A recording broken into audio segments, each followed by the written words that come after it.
Hey everybody, welcome back to the Guiding Tides podcast.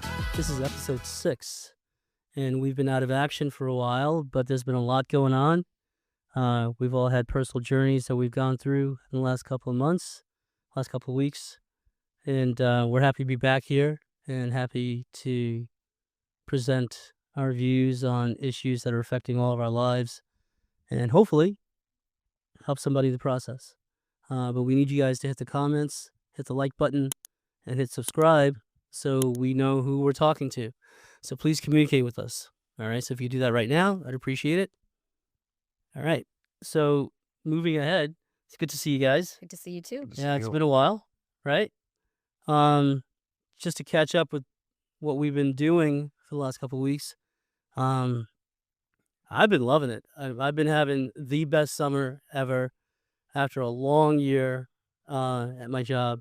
I work as a school adjustment counselor at a South Shore High School here in Massachusetts. And I was praying for June to end. I was so happy. Flew off to Antigua, went to Canada, did some camping, just laying back, doing some writing, connecting with family.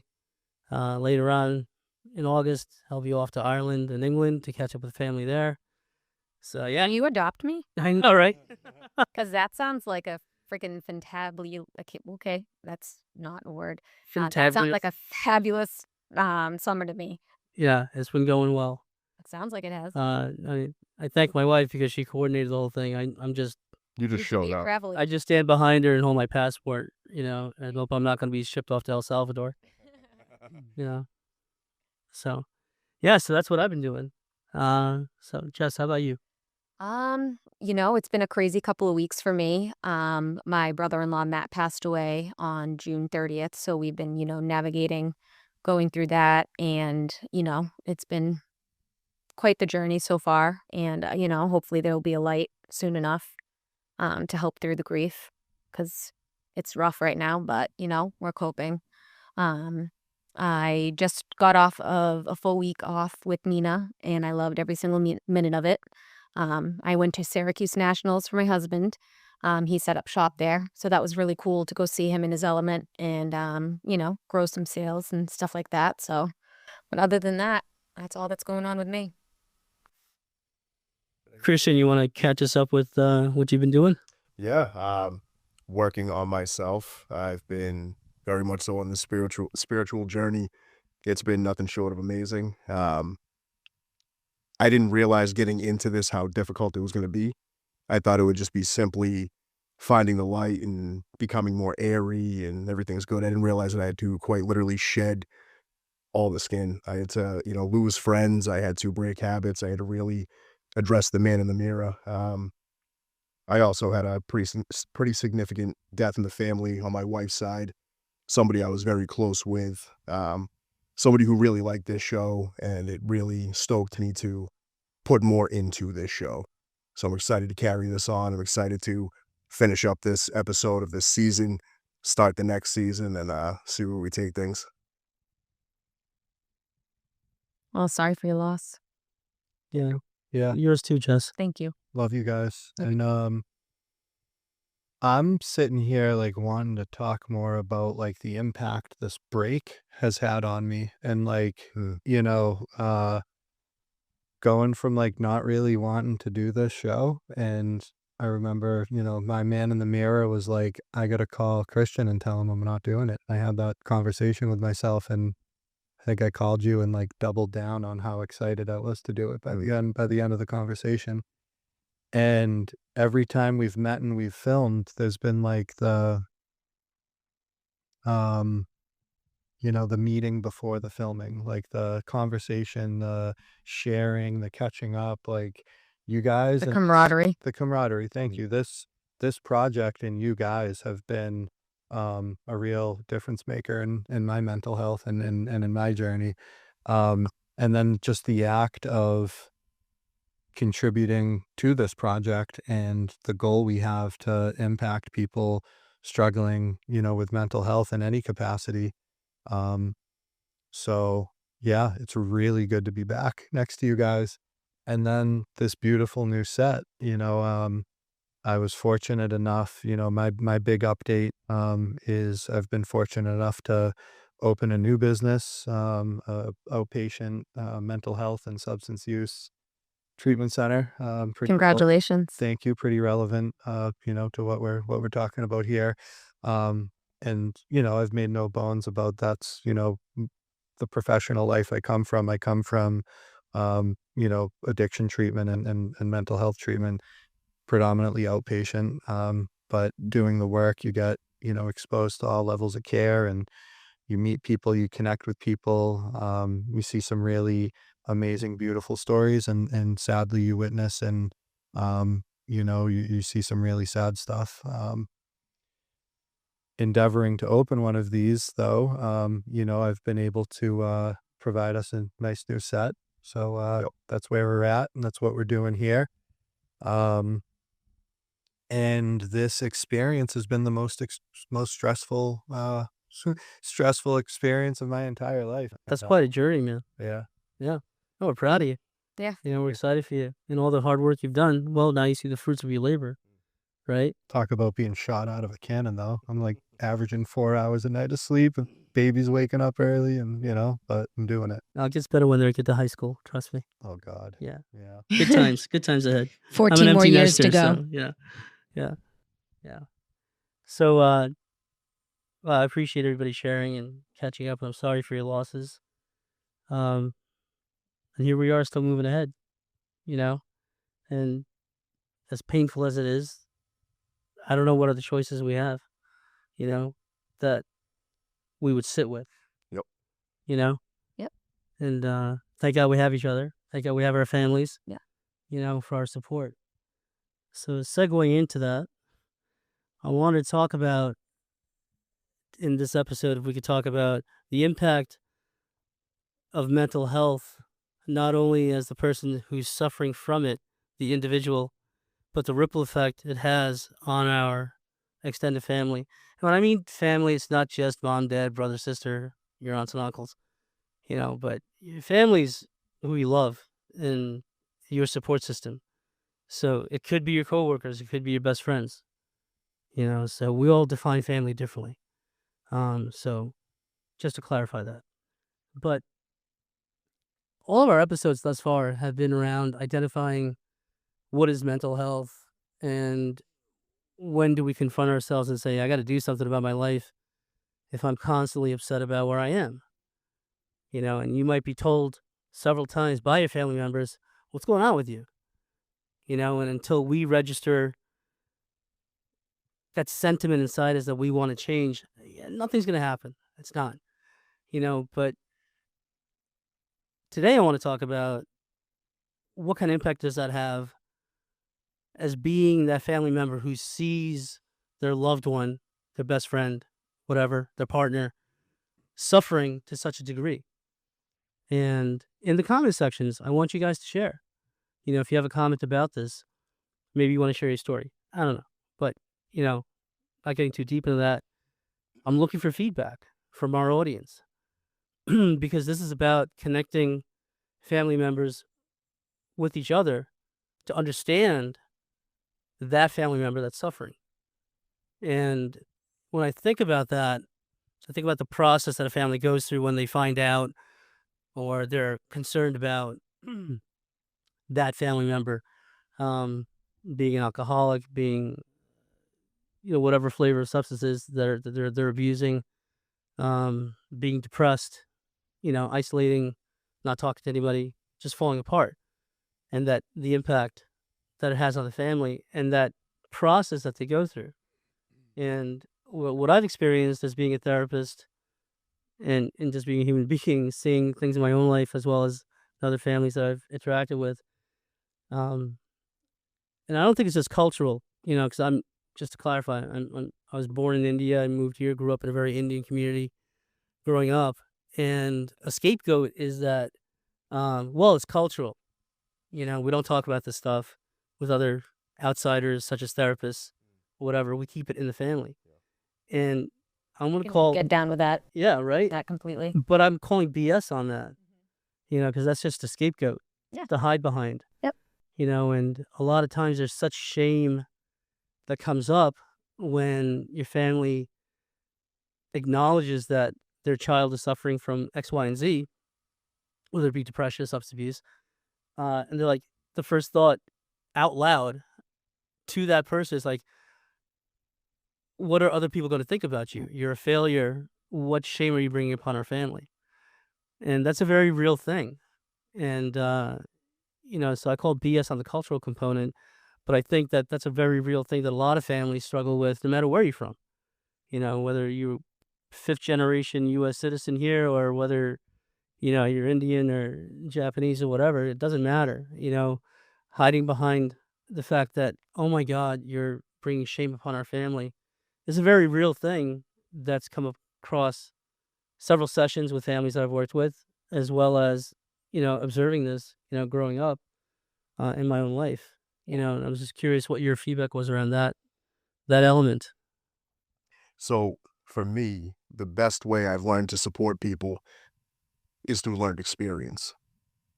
I grew up in a house with people who had mental health issues and substance abuse issues. I've befriended these people. I've been part of those people. And I've seen all these people break into two categories. People who have either won their battles or, unfortunately, I have a few close people, whether it be a substance abuse or mental health, they lost their journey. So for me, what I found is meeting them where they're at, doing what you can do within your own boundaries. You have to set boundaries. You have to hold boundaries. If you don't, you're going to lose yourself trying to help other people find themselves. I mentioned this in a past episode, taking on issues of family members to the point I'm losing sleep. I'm missing work. I'm all fucked up the next morning. Right. And I check in with them. They don't answer. Here I am thinking they're dead. Panic to the max. Next thing you know, they call me 12, 1 o'clock. My day is halfway over. I've had 4 panic attacks and 3 breakdowns over their shit. They're like, oh, just waking up. The fuck you mean just waking up? Yep. That's the boundaries. So something critical that I learned recently could be critical if you don't understand. It's best to understand that unless you're educated, you are not qualified to treat these people. Right. What you can do, and it is very noble in my opinion, to be a part of their success story, is again, meeting them where they're at, doing what you can do, but getting them to the proper level of care that they need. Yep. If one of my kids, any of our kids, falls and needs urgent care, I'm talking stitches, broken bones. Sure. You know what to do as moms and dads. You comfort them. Maybe if you know how to apply a tourniquet, you do that. But you're not going to heal them. You need to get them to the proper place with the proper people. Yeah. So that's my take on this. I'd written that down. It meant something to me. I'm happy you brought that. I'm sure this question, maybe what I said and what you all are going to include here, is going to hit somebody. Because one thing I want to touch on and I want to own is when I was going through my own shit, I was a goddamn monster. I just said this to Jess. I was like, you met me after my breaking point, the beginning of my healing journey. Had you known me before that, people either loved me or fucking hated me. There was no in between. And you can check that. That's a fact. My poor wife, I put it through hell. I thought she wasn't helping me. She wasn't supporting me. No, she was doing what she could do. She put boundaries up, and I didn't like that. So once I learned to look within, that's when I started to heal. So I'm familiar with both sides of this. So thank you for bringing this up. Yeah. I mean, it's a real thing, right? I mean, I think this is a journey that people have gone through their own issues and have accepted that support, had to break through certain barriers, but like I'm bringing the shame part up because I think that's like ground level shock that families go through.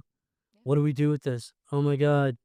Don't tell the grandparents, and getting to the point where once you start realizing that's not doing anything to help this person, right? So as you pointed out, once you start understanding and get yourself educated on what the issue is and learning how to support by setting boundaries, that's a key issue. Yeah. With additional steps, but setting boundaries and saying, I'm not here to pick you up and walk you around like a puppet. Right. I could help you get on your feet. Yep. Yeah. And be a support, right? Yeah. But you got to take a step, bro. Look, I had a Right? close family member, and they've been touched by suicide. They have suicidal ideation. How could they not? And, they had sent me a picture that was very clearly indicative of being in a place in which they could easily have a successful suicide. So what I did was I rounded the kind of gathered the troops, put them around him just in case. And he ended up fortunately being fine. He's going to win his battle. But I was talking to a professional about this because I gotta heat sink my stressors, right? And this therapist had said to me, what you did was wrong. I was expecting her to be like, hey, you did great. No. So when she hit me with that, I'm like, who the fuck are you? What are you thinking? I saved his life. No, she said, look, you weren't strong enough to place boundaries with him.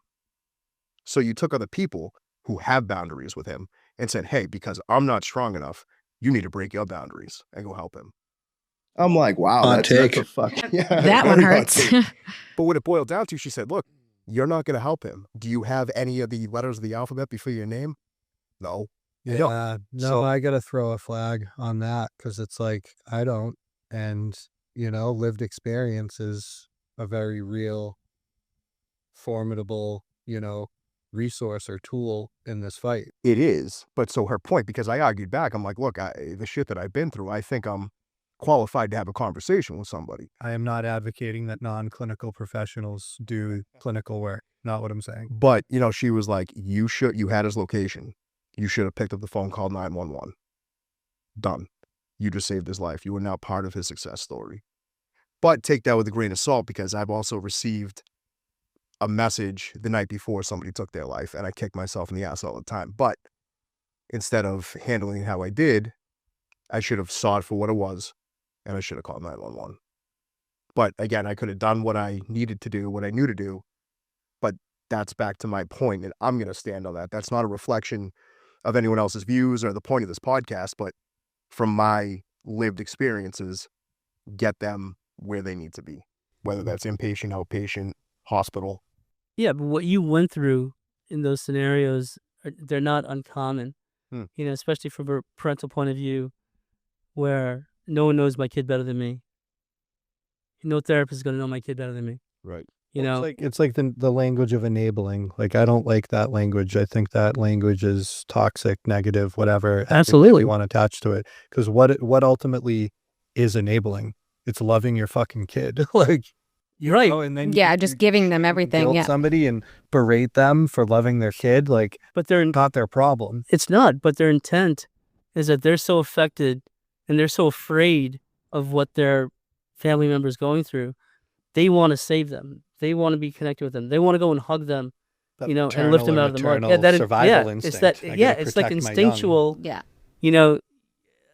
You're freaking out, Well, right? You're in the spiral of being that. substance users, if we're down and out and we need to get right and get off we exploit. Oh, yeah. What you're talking about. Absolutely. We trigger it on purpose because you'll give in to our demands and we'll get what we need. Right. So there's that fine line of being empathetic and wanting to help. But still having those boundaries set in place. Right. And when you don't, your You sympathy inherit takes their over, issues. right? And you enable their behavior. Yep. Poor Johnny, he doesn't know better. He needs me. And now people in that family structure fall into this superhero role where their whole life is about saving That was that me. person.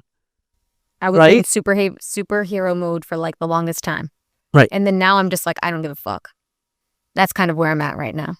Oh, that's what you're going to do? Okay. Yeah. Sounds That's good. Carry on with that. Yeah. Let me know how that works out for you. But that's where I'm at with that. I've been I've there. gotten I've to a been there. point where I've I've become so numb to other people's problems or issues that I don't have room in my life for other people's problems. Yep. Like, that's just where I'm at. And that's that. When I'm not taking care of myself mentally and spiritually, it literally feels like I'm being assaulted by people's problems. Like at some point in the Oh, day, when you're in a low, yeah. the incoming text messages, the incoming phone calls, people literally coming into the room I'm in. And if I'm not on my game and taking care of myself and, like, I love the expression, like the rent is due every day on my spiritual condition. Like I got to pay the rent daily. Yeah. Or I'm going to pay for it. I'm going to suffer. I'm going to misinterpret regular, normal life happenings as like attacks. And like, then the pressure starts to build on the chest. Mm-hmm. Then I start waking up with the elephant foot on my chest again. And it's like And then you're back to square one. Work every day like rent's due every day. I just seen fire in Jess's eyes. I want her to continue with what she was just saying and Fire, huh? ultimately answering the question of the But current- going from being somebody that was always like, how can I help? What can I do? What do you need? Oh, let me do this. Let me do that. I became, I don't know what the word I'm looking for here, but I became almost like useless to myself. too resourceful to others. Yeah, too resourceful for others. I like that. I've heard it. But there's a martyr syndrome with that. But now I feel like I'm too, I don't give a fuck. Mm. Like, how do I get a good, healthy balance on that? Because, I mean, it's hard to not have any emotions when it comes to other people's problems. Because I've always had some sort of empathy or sympathy for others. I've always found it's like a reflection of myself. Like if I'm like for my stuff that I brought up, if I'm interpreting things and processing them that way and biologically like alarms are going off when there shouldn't be. Yeah. What's wrong with me in those situations is I'm usually thinking about myself too much. Cause like paradoxically, when I'm serving. That's a big word. What the hell does that mean? Paradoxic. A paradox. Use it in a sentence. Two things that coincide next to each other that contradict each other. Okay, perfect. Thank you. That's a much easier word for me. Paradoxically, or even ironically, I could swap in there. Ironically, Just a synonym. There you go. helping other people, being useful is what drives me, is what keeps me alive, is what makes me feel like I have, beyond. Don't get me wrong. I still love helping people. Like Well, that's not your profession either, though. Yeah. Like But like I do when like a friend's in need, of course, I would not mind dropping whatever I'm doing and going to help them. Or say, I don't know, obviously we just lost my brother-in-law.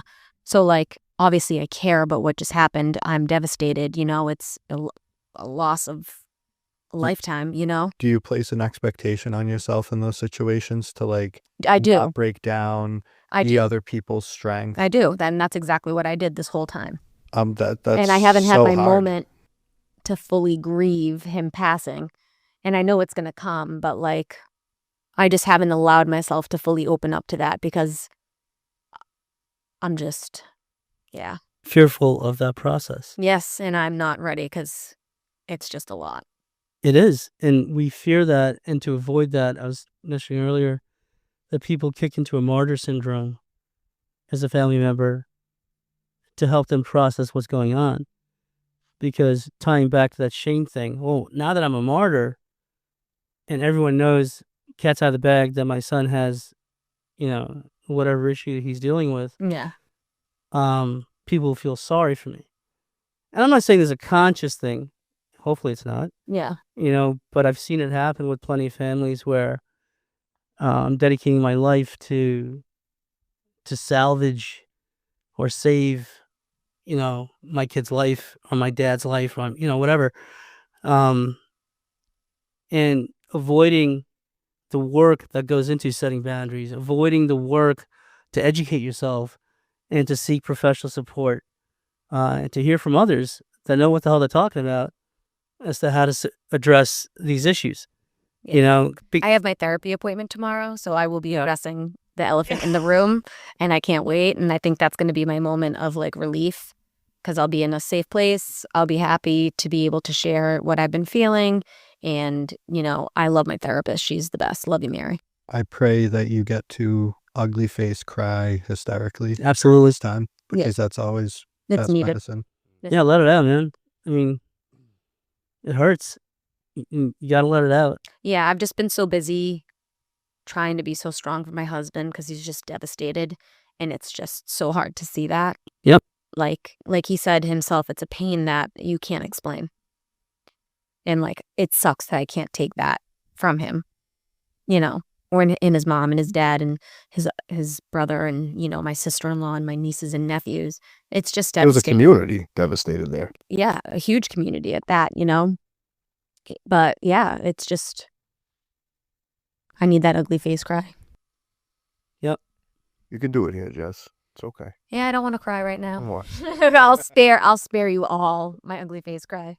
So what's been resonating with me throughout this episode frequently is thinking back to when I was 20 and the first time I was asked to speak at this type of meeting. I was a member of a 12-step fellowship, and I knew that there were other types of meetings and other fellowships and stuff. But the concept of being asked to go speak at a different type of meeting that was for family members of, you know, addicts and alcoholics and people in recovery or whatever, and a support group for them. I was just like 20 and almost 3 years. That's amazing. Sober. Yeah, I'd gotten sober at 17 and graduated high school and was giving community college a shot, and it wasn't working out too well. But I got asked to come speak at this like family group, and that experience, like I'll let somebody else talk because I'm doing my long-winded thing. That experience, I really feel like changed my life like profoundly. Like getting to see that, like just simply telling these people my story and that it ends with me being multiple years sober. Like people were crying. That's People amazing. were like They were in connecting. line to talk to me afterwards because of the horror and hopelessness they were stuck in with their own kid, Life, yeah. their own loved one, just not thinking they could ever get out of it. Yeah, it's like, but it's like getting back to the stages of how somebody's mental health issues impacts the larger family, right? So we start with denial, then we start with Sure. shame.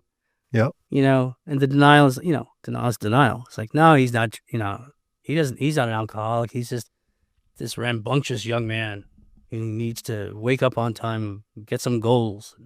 No, your kid's an alcoholic. Just pull himself up by his Yeah, if you just, bootstraps. oh my God, if you set your alarm, you'd be fine. If you made your bed, so there's the denial stage, then there's the shame stage, then there's the, martyr syndrome. And this is from me Will you observing explain what martyr families. syndrome for me? So, going back to like what Jess is saying, like feeling like you want to be the superhero, what can I do for you? Dedicating my life to not. I know what you mean. Yeah. People will dedicate their lives, stop doing what they're doing. They'll quit work. Sure. To watch their kid, to make sure they don't screw up. Or So their husband, their wife. Yeah. that journey to getting to boundaries, what Christian was talking about, there's a huge leap, bro, to get to that stage. And a lot of it is checking your own ego. And I'm not saying there's a conscious thing again, hopefully not, but like people fall into this martyr syndrome. I want to save my kid. Of course you want to save your kid. Who doesn't want to save their Yeah, kid? right. I mean, it's your family or it's your kid, right? In this scenario I have in my head, it could be your parent, it could be your sibling, whatever. But someone you care about so much, of course you want to save them. And you would do anything you could possibly do to do that. That's not helpful. If you don't know what you're doing to help them, you could be hurting them more and more by instilling shame in them. Like, don't you see what you're doing to the family? Just stop drinking. Just stop. Just cut it out. You can't just stop. You can't What's just cut wrong that with you? out, Christian. I need to jump in here. Yeah. As I guess the person spearheading this, I know Mahesh is the spokesman, and we all have an equal part here. But you guys are great. I love when you go off on your fucking tans. I'm sure people do too. I don't want this to be something that's so like robotic and giving out definitions. I promised last time we would stop doing that. But these are great things to talk about. And whether you guys know this or not, the point of this is for the people struggling, there is help out there. At any level, there is help. I don't care what you look like, what you come from, what your beliefs are. I was so against this. I was saying to Jess in a previous conversation, if somebody had mentioned the idea of me getting any sort of help, my wife used to threaten me all the time with, I'm going to section you. She thought that's what I needed. It's not what I needed. But how's she supposed to know? She's not trained in it. It took a lot, but I learned that there are resources. For the people supporting those people, those loved ones, those family members, by whatever definition you have, there's resources for you to be able to help you help them. This is a circle here, and we all have to work together. And I just want to, before we go off on too many examples and stories and past, though I love it and I love the fire each one of you has, and you can see it on camera. My wife watched it. I watched it 100 times with her editing. You know, you're all getting more comfortable and more fired up, and I love that. That's what it's about. And it's bringing this, what I see in each of you, and collectively to a community to spark this conversation. Yeah. We have, each one of us, we all look different, act different backgrounds, but we all have one common mission. And that's making the world suck a little bit less. Yeah. And opening up conversation. Yeah. The world sucks right now. Hell yeah. 2025 has Jeff been was talking like about shit. the CERN and hydro colliders and fucking things are all crazy crystals. right now. Yeah, crystals in my ears, and yeah, I started a business. Oh, life sucks. life sucks. There's different devils at every level. Different devils at every level. I've been saying a lot that the devil's in the details. Yeah. Yeah. And that's why you need to listen to me talk for 45 minutes, because I'm going to give you all the details. You're going to be a trip when you're like 65, 70 and starting to kick into dementia with your grandkids around you. I can't wait. I'm going to introduce myself to him every time I see him. He's the grandfather from The Simpsons. But see, you got to be someone different each time. Hey, it's Uncle Frank. How you doing, son? I hope I'm like the grandpa from The Simpsons. So, Jeff, you were asking me, how do I define the martyr, you know, in the family that will set aside everything in their lives to help their child. And that's the vision I have. And that vision comes to me from the families I've worked with, you know, and from just my own life experiences growing up. And I see that as a role that people will take on to address their shame and to address how am I going to present this issue to my larger community. And that is a real concern. That is a real factor, of course, you know, but jumping off from that point where you're dealing with your shame through being a martyr now, like, oh, you poor thing, you've got a family member that's suffering. Yes, I know, I'm trying my best, you know, but only if I could, you know, convince him to stop or convince her to stop, you know, poor me. The attention is still on the family, still on the shame. And so that's how I'm defining it, you know, and please comment if you agree, disagree, what your views are on that. I'd love to see what the feedback is on that. But jumping from that point to what Christian was talking to earlier about setting boundaries, that ability to set boundaries comes from understanding what that family member is suffering. And that is only done through educating yourself as to what alcoholism is, or what depression really is, what anxiety disorders do, and how that's suffocating. And you know, you got to remove yourself from the picture and focus more on how do I appropriately provide support? Because we think we're providing support when we go to our family member and say, can you just stop? Don't you see what you're doing to mom and dad? Don't you see what you're doing to your wife and your kids? That's definitely not support. Right. That's not support. It's shaming. That's And- that's not tough love either, you know? No, it's just not. being a dick. Yeah, it is. You know, but hurt people. So Yes. it's like the problem, and this is kind of a beautiful thing about Al-Anon. They have like the 3 C's that they teach as like a mantra. I didn't create this. I can't change this. Help me out in the comment section. I don't know what the 3rd C is, but it's like can't control it. you can't control it. Thank you. And that's like maybe the martyr syndrome is like thinking you can, you know, Right. and like I'm gonna die on this hill kind of Yeah. the thing. Yeah. Being somebody who's worked professionally on the phones with, you know, these people, like the people you're talking about, calling an 800 number to a you know, a recovery center to ask some questions and try and piece together some sense of things. I'll give all the answers, and then I'll provide a solution, and they'll be like, oh no, I gotta go. And Right. it's like, there's a lot of people that, like, maybe it's the guilt, maybe it's the shame, aren't ready to come out and actually get their loved one the help that they need. And like, I don't know, if you're watching this and you have someone that you're caring for, that like you're obstructing them getting care by, like, I don't know, taking too much on your back. It's like, you're not a professional. Like, there's maternal and paternal instincts, and then there's, like, trusting, like you were talking about earlier, like trusting your partner in a marriage or trusting your partner in a business. It's like, you need to trust the professionals and trust the places that exist and get your loved one to them, and then not back off. But I think this is another Al-Anon thing. Professionals do the work. Detach with love, like, and I think that comes with setting boundaries too. When your loved one isn't willing to get help and they aren't willing to face the facts that they're getting crushed by depression, or whatever their struggle is. Yeah, and part of that educational process is learning how to be support. And instead of playing the blame game and shaming someone when they're suffering, is knowing how to back off and do more listening than talking. It's just being stuck in the problem that way. When you do it the other way, you're just living in the problem and stuck in the problem and not actively seeking a solution if you're in the problem. Yeah. Yeah. So wrapping things up, folks, I just want to touch on the main takeaways that we covered in this episode.